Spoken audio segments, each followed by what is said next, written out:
তো ফ্রেন্ড, ভিডিওর প্রথমে তোমরা দেখে নিয়েছো আজকের টপিক কি আছে। তো আজ আমি তোমাদের দেখাবো আমরা ওয়ালের মধ্যে খুব সহজ পদ্ধতিতে কিভাবে আমরা প্যানেলিং করি, যেটার মধ্যে আমরা প্লাইয়ের মধ্যে ডেকোরেশন করব, কিংবা আমাদের ওয়াল যদি টেরা বাঁকা থাকে কিভাবে আমরা সেটাকে সোজা করব। তো পুরো ভিডিওতে তোমাদের স্টেপ বাই স্টেপ দেখাবো, পুরো ভিডিও তোমরা দেখো পুরো। তো ফ্রেন্ড, প্রথমে আমরা 18 mm প্লাই 3 ইঞ্চি করে কাটিং করে নেব। 18 mm প্লাই কাটিং করলে আমাদের সোজা করতে খুবই সুবিধে হবে।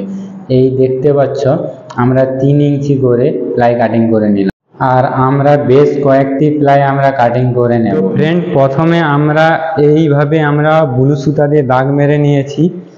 তো এটা হচ্ছে আমাদের যে 3 ইঞ্চির পাট্টাটা তোমাদের দেখালাম, এটার মধ্যে আমরা টাইট করব। তো এর সেন্টার থেকে এর সেন্টার পর্যন্ত আমরা 2 ফুট রাখবো, যাতে আমাদের যখন আমরা 8/4 প্লাই আমরা এর মধ্যে ফিক্স করব, এর সেন্টার থেকে যেন এর সেন্টার পর্যন্ত 4 ফুট হয়। তারপরের প্লাই আবার এখান থেকে আবার এখান পর্যন্ত যেন 4 ফুট হয়, যার জন্য আমরা 4 ফুটের সেন্টারে আমরা 3 ইঞ্চির পাট্টাগুলো সব টাইট করব। এইভাবে আমরা এই দাগের মধ্যে 3 ইঞ্চির পাটটা ঠিক এইভাবে আমরা টাইট করব। তো পরের পর স্টেপ বাই স্টেপ দেখাচ্ছি কিভাবে আমরা কাজ করছি।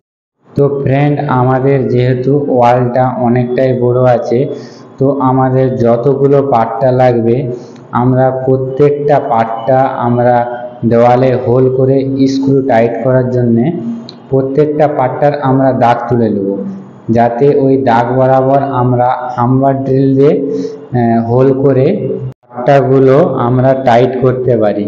দেখতে পাচ্ছ এইভাবে আমাদের যতগুলো পাট্টা লাগবে আমরা প্রত্যেকটা পাট্টা আমরা দাগ তুলে নেব। ঠিক এইভাবেই তোমরাও ওলনে করে পাট্টাগুলো দাগ তুলে নিও, তাহলে খুব সুবিধে হয়। তো এবার আমরা যে দাগগুলো তুললাম এই দাগগুলো আমরা হাম্বার ড্রিল দিয়ে আমরা যতগুলো দাগ তুলেছিলাম সবগুলোই আমরা হোল করে নেব। আর অবশ্যই আমরা হোল করার সময় আমরা 8 mm হাম্বার বিট ইউজ করব, যাতে আমরা উডেনের কাঠের গুডলি লাগাতে পারি, যাতে আমাদের স্ক্রু যখন টাইট করব খুব পাট্টাগুলো যেন মজবুতি হয়। আর আমরা এখানে কোনো প্রকারেই আমরা রাবার গ্রিপ ইউজ করব না, সবগুলোই আমরা কাঠের গুটকা ইউজ করব। দেখতে পাচ্ছ আমাদের দেওয়াল বরাবর যতগুলো দাগ তোলা হয়েছিল সবগুলোই আমাদের হোল হয়ে গেছে। এই দেখতে পাচ্ছ কাঠের গুটকা, এই কাঠের গুটকাগুলো আমরা ওখানে লাগাবো, যাতে আমাদের স্ক্রু খুব মজবুতি হয়। আর আমরা কাঠের গুটকাগুলো লাগিয়ে নেওয়ার পরে আমরা ভালো করে ফ্রেশ করে এগুলো কাটিং করে নেব। আর পাট্টাগুলো ঠিক এভাবে আমরা স্ক্রু দিয়ে ধরা দিয়ে নেব। আর পাট্টাগুলো আমরা যখন সোজা করব অবশ্যই আমাদের প্লাইয়ের বাটাম দিয়ে আমরা চেক করে নেব আমরা সোজাসুজি আছে কিনা।